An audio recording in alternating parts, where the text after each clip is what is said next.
Assalamualaikum. Waalaikumsalam. Oh, Dirham, silakan masuk nak. Iya, iya Pak. Saya di sini saja. Bagaimana kabar Dirham hari ini? Ya beginilah Pak. Bagaimana kegiatanmu di ekskul futsal? Saya dengar kemarin kamu baru terpilih sebagai ketua ekskul futsal yang baru. Bapak itu kan cuma kebetulan saja. Kemarin Bapak juga melihat kamu dalam acara perpisahan kelas. Kamu menjadi ketua pelaksananya. Wah, pidato kamu sangat bagus. Kalimatnya jelas dan syarat makna. Dari mana kamu belajar pidato sehingga hasilnya bisa luar biasa seperti itu? Kemarin Bapak bangga padamu. Bapak ini suka membuat saya besar kepala. Sebenarnya Pak ini tapi agak ragu. Bapak mengerti apa yang kamu rasakan saat ini. Rahmat tak perlu takut karena apa yang akan kita bicarakan nanti sifatnya rahasia. Jadi masalah ini hanya Bapak dan Rahmat yang mengetahui. Baiklah Pak, sebenarnya saya punya masalah. Bapak tahu kan, selain aktivitas di school futsal, saya juga aktif di organisasi bahasa Inggris. Saya merasa menjadi sangat sibuk dan hanya punya waktu untuk sedikit belajar. Bahkan sedangkan saya harus meninggalkan kelas dengan mengikuti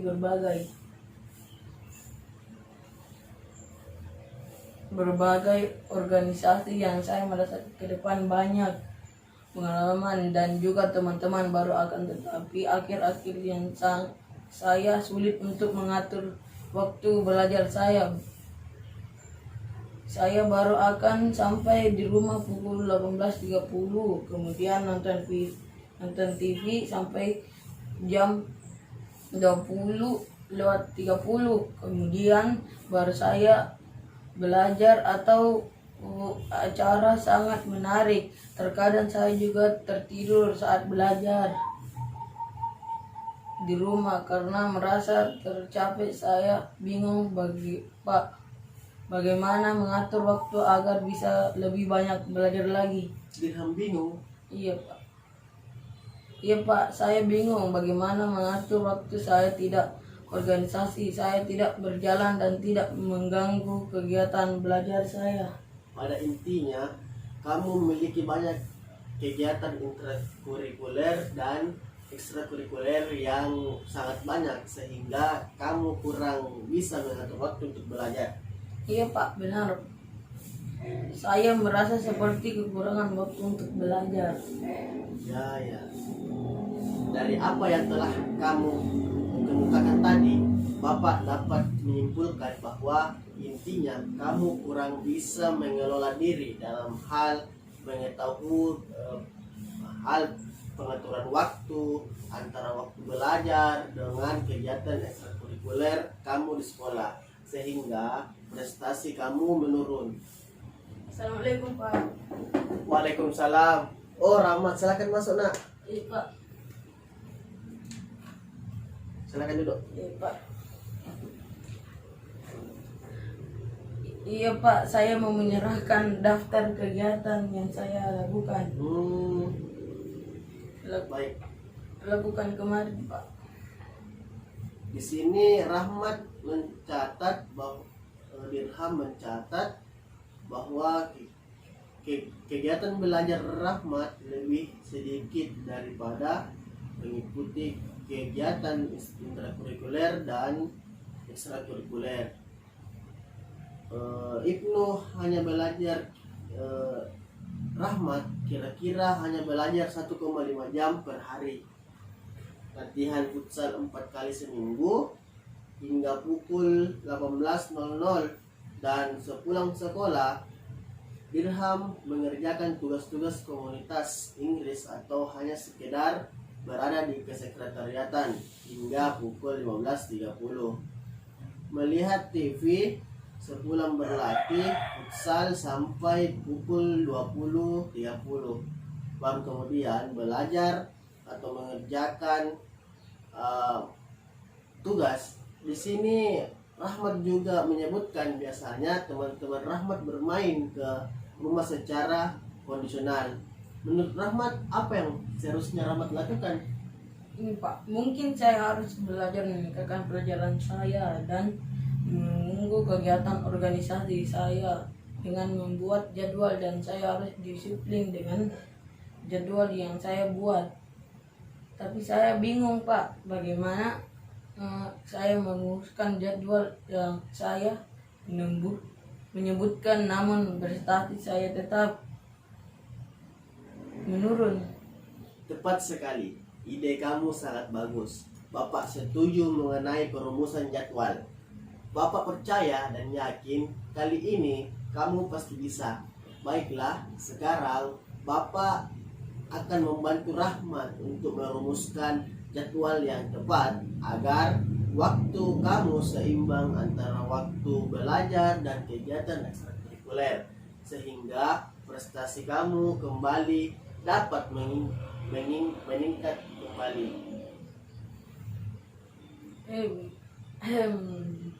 Begini, sekarang marilah mencatat semua kegiatan Rahmat selama sehari penuh.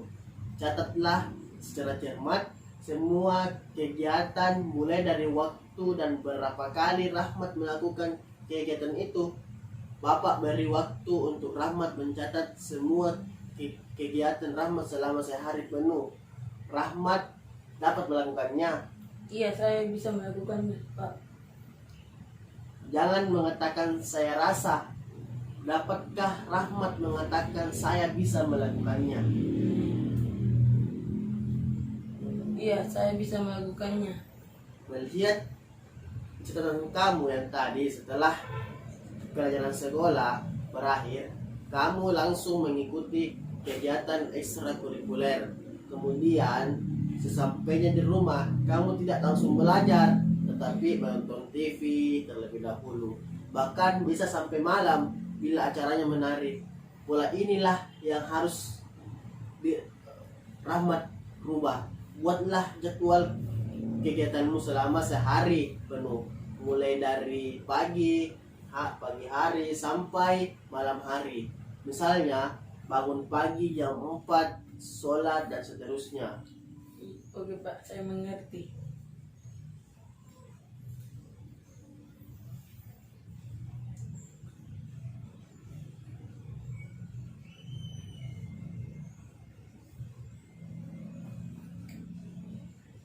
Nah, berlatih futsal 3 kali seminggu, berada di sekretariat komunitas Inggris 4 kali seminggu, hingga jam 3 sore pulang dan istirahat hingga pukul 16.00. Ngobrol dengan teman-teman yang main ke rumah itu 15 menit.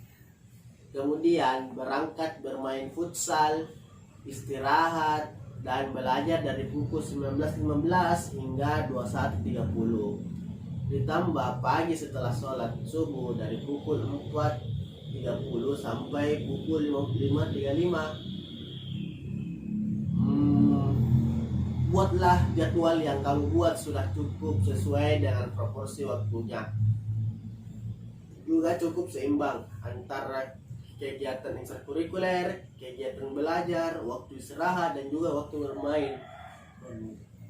Selanjutnya, kita akan menyusun konsekuensi jika Rahmat melanggar jadwal yang telah kita rumuskan ini. Iya. Jika saya melanggar jadwal yang telah dibuat, maka saya tidak boleh mengikuti kegiatan eksekuler selama 3 hari dan mengganti dengan belajar di rumah. Bila ada teman yang bermain ke rumah atau acara TV sangat menarik dan saya harus melihat di saat waktu belajar, maka saya akan menambah waktu belajar saya di waktu lain sebagai gantinya. Dan bila saya ada di sekretariatan bahasa Inggris melebihi jadwal tanpa ada urusan yang sangat penting dan mendesak, akan saya harus membayar token ekonomi Rp15.000 bila saya menjalankan jadwal belajar Rp50.000 bila saya menjalankan jadwal belajar sesuai dengan jadwal dan prestasi saya dapat meningkatkan, maka saya berhak untuk berlibur ke Malingga pada libur semester depan. Kamu telah memilih sendiri punishment dan reinforcement dari kontrak yang telah kita sepakati. Bapak percaya bahwa kamu dapat melaksanakannya dengan baik. Bapak yakin Rahmat akan jujur atas apa yang Rahmat lakukan. Saya akan berusaha, Pak. Seminggu lagi kita akan melakukan evaluasi kegiatan kamu. Apakah kamu benar-benar menerapkan jadwal tersebut dengan baik atau tidak? Dan agar treatment ini dapat berjalan dengan lebih lancar, Bapak akan menginformasikan hal ini kepada orang tuamu, agar ketika kamu berada di rumah, mereka bisa membantumu dan memantaumu untuk menaati semua jadwal yang telah kamu buat.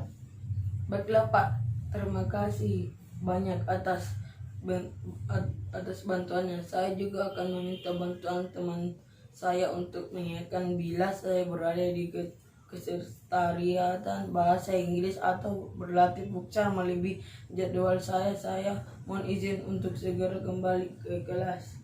Oh iya, silahkan. Semangat ya. Assalamualaikum. Waalaikumsalam.